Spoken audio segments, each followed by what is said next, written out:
जिन दिनों हम मैट्रिक जमात में पढ़ते थे, इन दिनों हमारे उस्ताद एक बात हमेशा कहा करते थे कि बेटा अगर मैट्रिक में अच्छे नंबर ना लाए तो सारी उम्र धक्के खाओगे।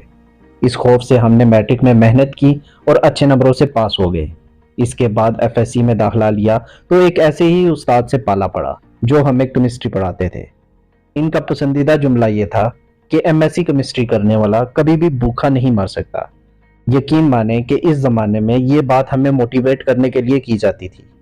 हमें इतनी समझ बूझ भी नहीं थी कि इस जुमले की जांच पड़ताल कर सकें और सोचें कि क्या वाकई हम इतने लूजर्स हैं कि ये जुमला हमारी हिम्मत बढ़ाने के लिए बोला जाता है।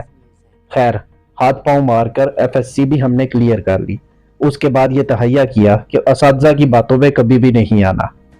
ये फैसला इतना भी गलत साबित नहीं हुआ। हमने मौज मस्ती में अपनी पढ़ाई मुकम्मल की, अमली जिंदगी में आए और आज तक गुजारा चल ही रहा है।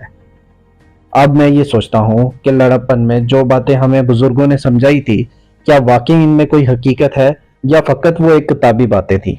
मसलन एक बात अक्सर हमें गैर महसूस अंदाज में कही जाती है कि स्कूल में ज्यादा नंबर लेने वाले ही जिंदगी में कामयाब होते हैं।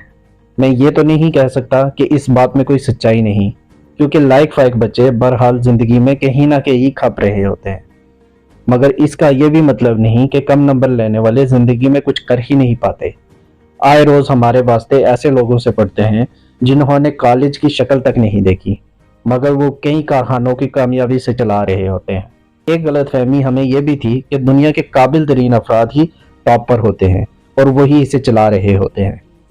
हम समझते थे कि बड़े बड़े सियासतदान, फौजी लीडर, हुक्मरान और आला ओहदेदारों में कुछ ऐसी खुदादाद सलाहियतें और खूबियां होती थी जो हम जैसे आम इंसानों में नहीं हो सकती। ये लोग किसी और ही मिट्टी से बने होते थे। ये आधे घंटे तक सांस रोककर समुंदर में तैर सकते थे, कई ज़बानों के माहिर होते थे, हजारों किताबें इन्हें ज़बानी याद होती थी। ये हर फन में ताक होते हैं।